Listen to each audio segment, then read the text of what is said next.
Aguas refrescantes. Por Watchman Nee. Nos urge a que tan pronto llegamos a poseer una virtud cristiana, debemos procurar suplementarla con otra y así sucesivamente, apilando una sobre otra, la diligencia, la fe, la virtud, el conocimiento, el dominio propio, la piedad, el amor fraternal, el amor divino. La lista de Pedro es larga y se puede sintetizar con la palabra abundancia.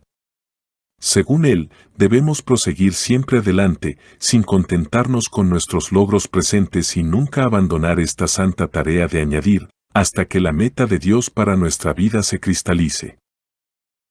30 de octubre. Y saliendo fuera, lloró amargamente, Mateo 26:75. Al afirmar que nunca negaría, Pedro estaba contradiciendo al Señor. Sin embargo, al hacerlo estaba convencido de que decía la verdad. Era debido a que Pedro estaba tan firmemente convencido que Jesús agregó a la declaración general de cómo todos los discípulos le abandonarían, los detalles más particulares respecto a la profundidad de la caída de Pedro. La confianza de Pedro estaba tan arraigada en sí mismo que todas las advertencias del Señor no le pudieron convencer. Protestó con mayor vehemencia acerca de su lealtad y lo hizo sinceramente. Amaba a Jesús y quería seguirle sin reservas, de modo que cuando habló con tanta seguridad estaba expresando la intención de su corazón. Su gran problema fue que se confundió a sí mismo con el hombre que él quería ser. Gracias a Dios, por medio del quebrantamiento Pedro llegó a descubrir su debilidad. Si hubo sinceridad en su confianza en sí mismo, también hubo sinceridad en su llanto. Desde aquella hora en que se descubrió a sí mismo, Dios pudo modelarlo en un hombre nuevo. 31 de octubre. Toda la Escritura es inspirada por Dios, y útil, a fin de que el hombre de Dios sea perfecto, 2 Timoteo 3:16-17. Desde el principio hasta el fin, la Biblia mantiene una unidad orgánica. No es una compilación desordenada hecha por mentes humanas, sino que está ligada armónicamente por el Espíritu de Dios, de manera que lo que hoy disponemos coincide plenamente con lo que fue en sus orígenes. Los 5 libros de Moisés están al principio de la colección, y lo que es muy significativo, todos los que escribieron después de Moisés, construyeron sobre estas bases, y no en forma independiente. Josué edifica sobre la base del Pentateuco al igual que el autor de los libros de Samuel. Si bien los autores fueron muchos, cada libro del Antiguo Testamento se basa sobre lo que ya fue escrito, y cuando llegamos al Nuevo Testamento descubrimos lo mismo. El Nuevo Testamento emplea al Antiguo como su trampolín. No puede descartarse al Antiguo Testamento y retener solamente el Nuevo, como tampoco pueden eliminarse los 4 evangelios y quedar tan solo en las epístolas de Pablo. Dios no dice una cosa ayer y otra distinta mañana. Su palabra es una. Desde el principio hasta el fin vive y nos habla de nuestra necesidad. 1 de noviembre. De nada tengo mala conciencia, no por eso soy justificado. 1 Corintios 4:4. El salmista pregunta, ¿quién podrá entender sus propios errores? Salmos 19:12. La respuesta es, nadie. No podemos, por nuestra cuenta, conocer con precisión nuestras faltas. Sí, tal como lo dijo Jeremías con tanta fuerza, nuestros corazones son engañosos y perversos, Jeremías 17:9, ¿cómo?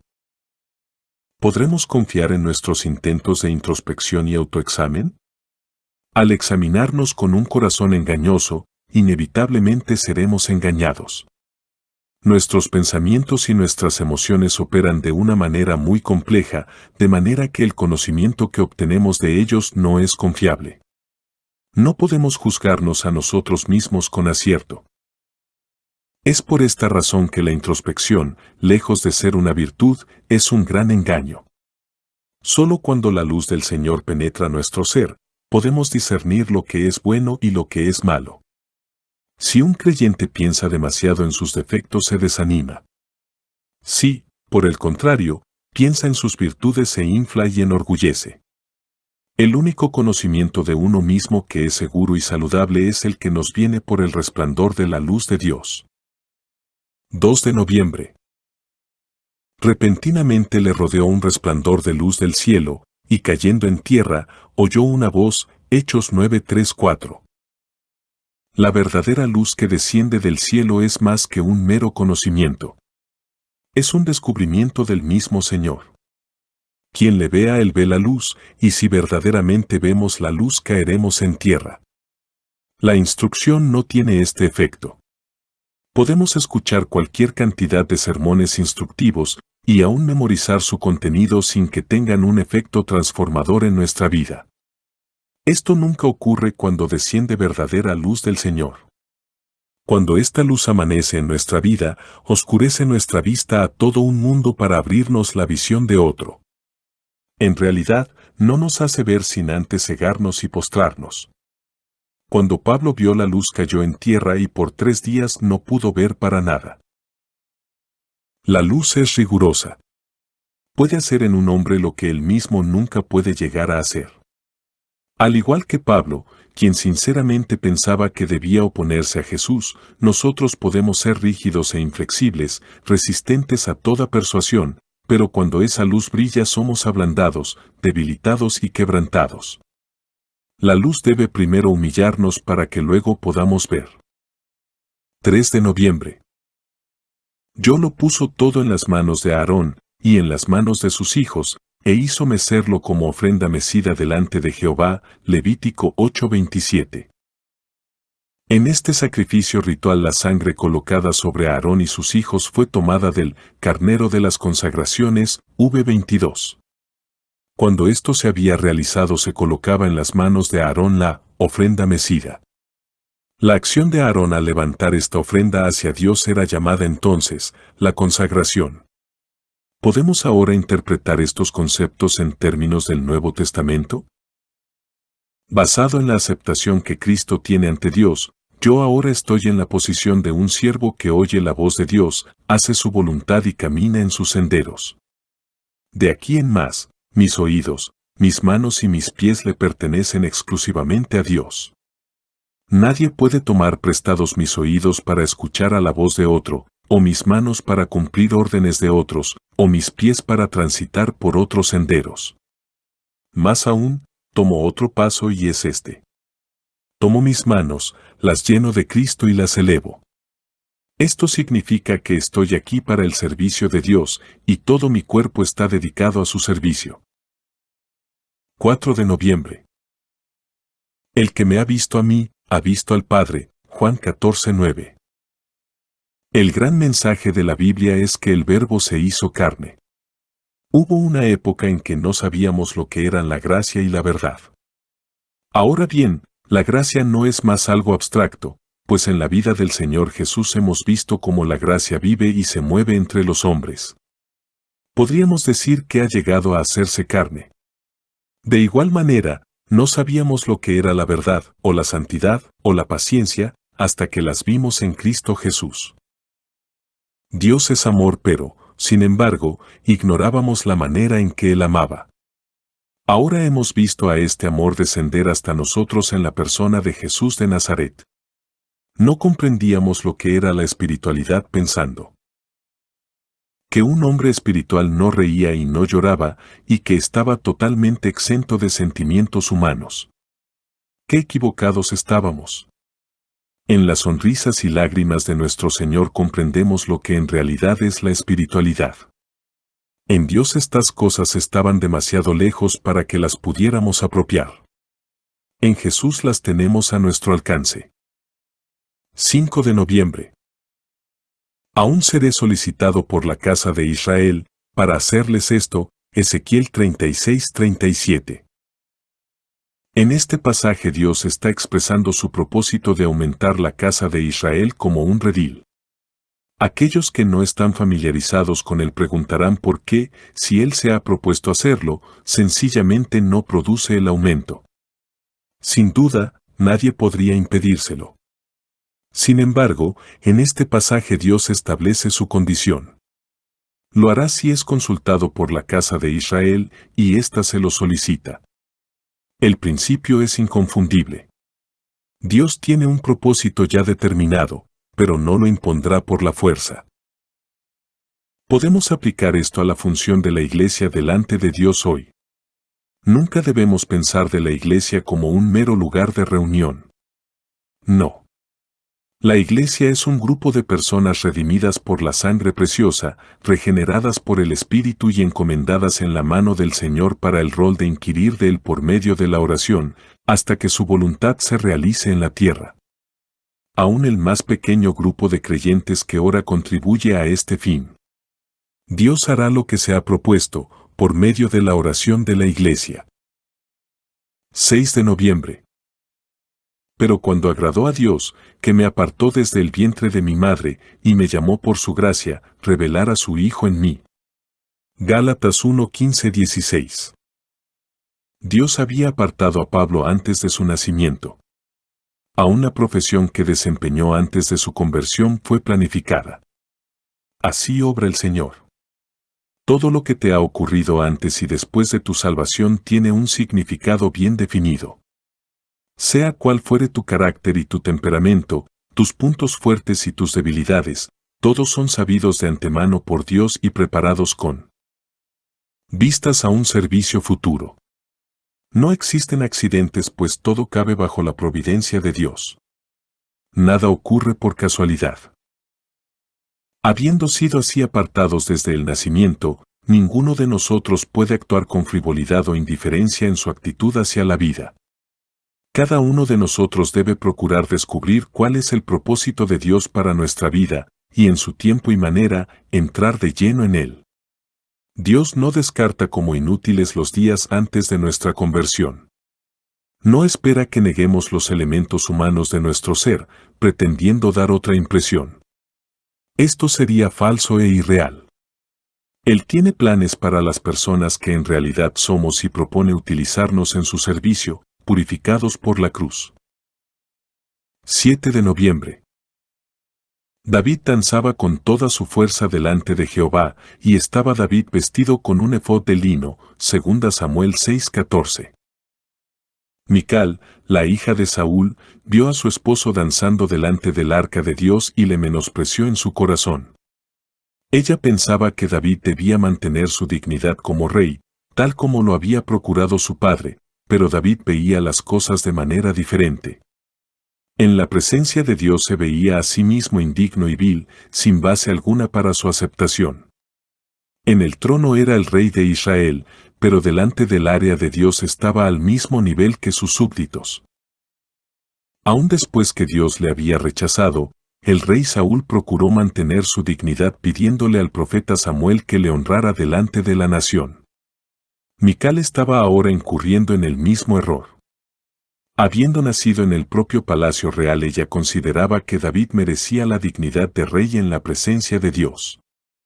Quizás, igual que su padre, ella también estaba pensando en su propia majestad. Este enfoque de la vida es negativo y no produce frutos. El que está investido de verdadera autoridad actúa de otra manera. No será altivo ni procurará aferrarse para preservar su posición, sino que será manso y humilde delante de Dios, un modelo para su pueblo. 8 de noviembre. Todo lo que pidieres al Padre en mi nombre, lo haré, para que el Padre sea glorificado en el Hijo. Juan 14:13. En los capítulos 14, 15 y 16 de Juan la frase, en mi nombre, aparece repetidamente. No solo indica que él recibirá de su Padre un nombre que es sobre todo otro nombre, sino también que su nombre es algo que sus discípulos pueden emplear. El nombre de Jesús es lo que él ha recibido de Dios, en el nombre de Jesús es lo que los hijos de Dios comparten. Nos ha confiado algo de tremendo valor. ¿Nos damos cuenta que es el legado más grande que nos podría haber confiado? A veces solemos decir a un amigo, ve y dile a fulano que haga esto o aquello, agregando, si te cuestiona, dile que yo lo digo. Esto es lo que involucra la frase, en mi nombre.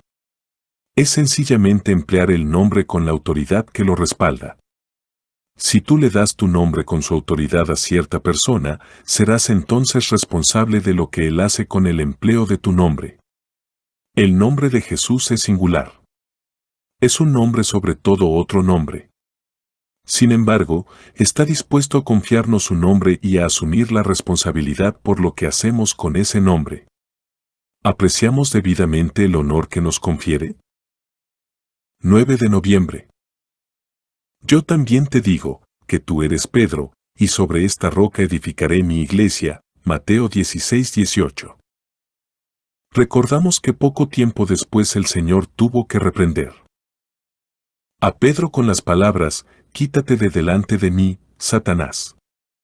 ¿Cómo podría ser que un hombre influenciado por Satanás llegara a ser empleado para la edificación de una iglesia ante la cual las mismas puertas del infierno se mostrarían impotentes? Sabemos que no podría. Aunque Simón había recibido el sobrenombre de Pedro, piedra, su carácter no correspondía con su nombre y por lo tanto, todavía no podía emplear las llaves del reino. Nadie que tenga un temperamento inconstante puede ejercitar un ministerio de abrir puertas para que otros entren en la vida. Debe haber una correspondencia entre el carácter del siervo y la verdad firme y aún desafiante que debe ministrar, a saber, que Cristo murió y resucitó vencedor de la muerte. Para Pedro esto era todo futuro. Lamentablemente, los poderes del infierno con frecuencia prevalecen sobre la obra porque sus siervos carecen de esa confianza.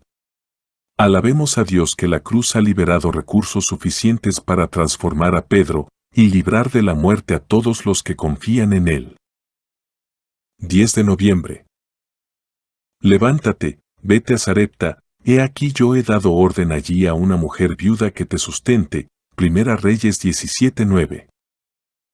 Dada nuestra inclinación a mirar a los baldes de agua y olvidar la fuente donde se llenan, Dios con frecuencia cambia los medios de provisión para mantener fija nuestra mirada en Él. Es así como descubrimos que los cielos que antes nos enviaban lluvia se tornan en bronce, los arroyos que nos refrescaban se secan, y los cuervos que nos traían nuestro alimento diario ya no nos visitan.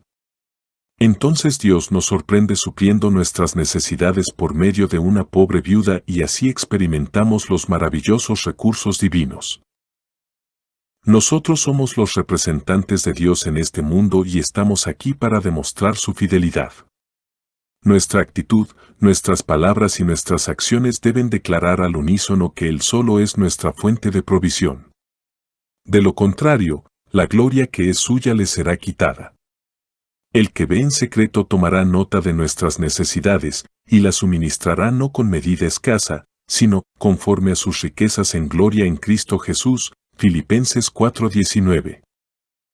11 de noviembre. He aquí, yo estoy contigo, no te dejaré hasta que haya hecho lo que te he dicho. Génesis 28:15. Dios es un Dios de acción. Nosotros podemos pensar que la sana doctrina es el único medio de gracia, pero sus medios son prácticos y emplea experiencias para disciplinarnos, y permite una hueste de circunstancias en nuestra vida para nuestra capacitación y provecho. Quizás, al igual que Jacob, no le ofrecemos un material adecuado o prometedor, pero él sigue trabajando pacientemente con nosotros. Él es más tenaz que nosotros en la persecución de sus objetivos. Además, podemos tomar aliento en el hecho que no necesitamos saber qué obra es todavía necesaria en nuestras vidas o cómo debe realizarse a fin de que Dios pueda lograr lo que se ha propuesto con nosotros. Las personas que menos prometen son las que están mal y lo ignoran, pero aún para ellas Dios tiene maneras de introducir la luz en medio de su oscuridad.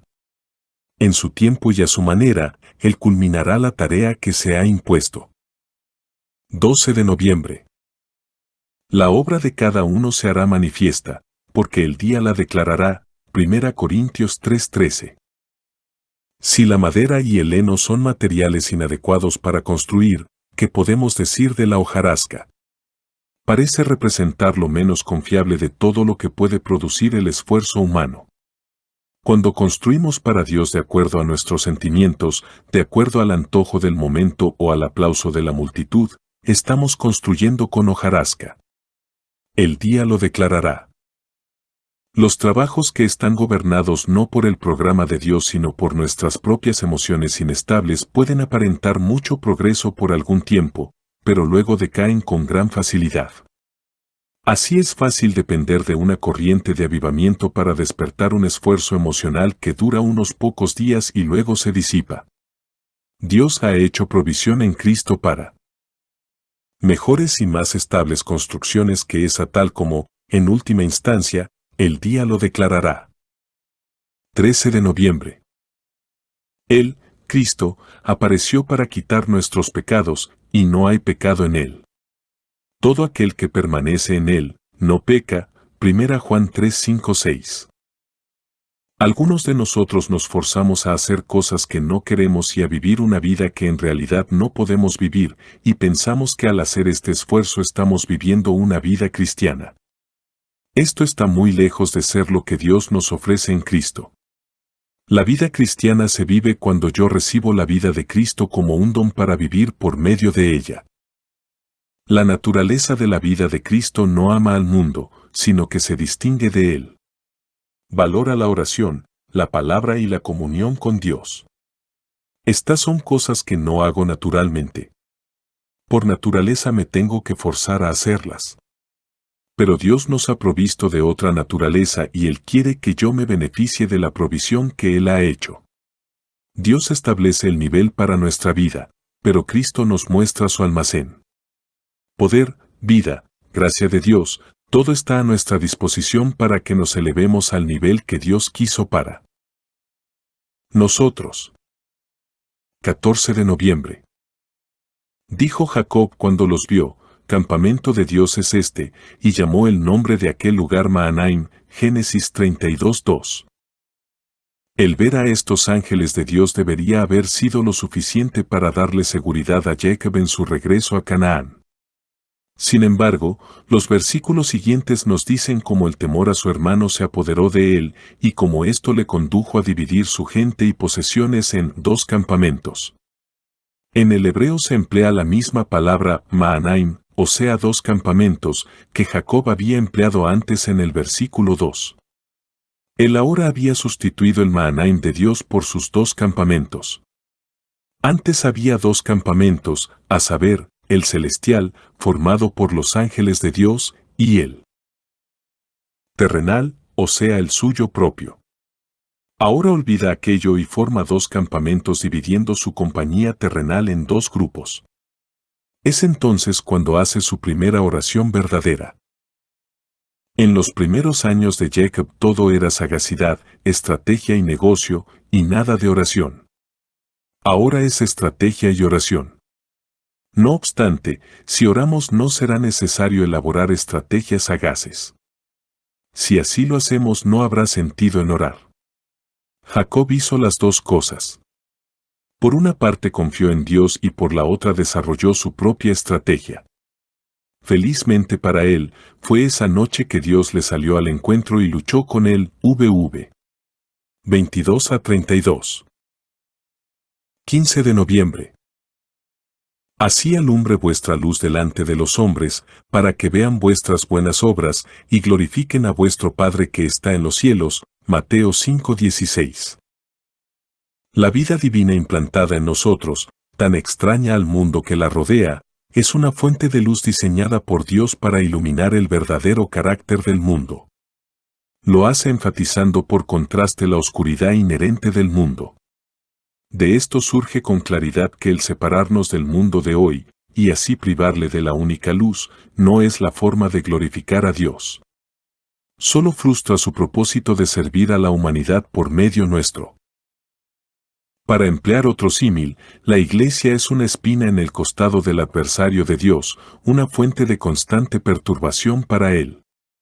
Le causamos un montón de trastornos a Satanás por el solo hecho de estar en el mundo. ¿Por qué, entonces, dejarlo? La Iglesia glorifica a Dios, no por salir del mundo, sino por irradiar su luz en él. El cielo no es el lugar para glorificar a Dios sino para alabarla. El lugar para glorificarle es aquí, en el mundo. 16 de noviembre. He puesto delante de ti una puerta abierta, la cual nadie puede cerrar. Apocalipsis 3:8. Si Dios ha de tener un testimonio en el mundo hoy, deberá contar con el servicio de todos sus siervos que tengan menores dones, los que podríamos llamar hombres de un solo talento.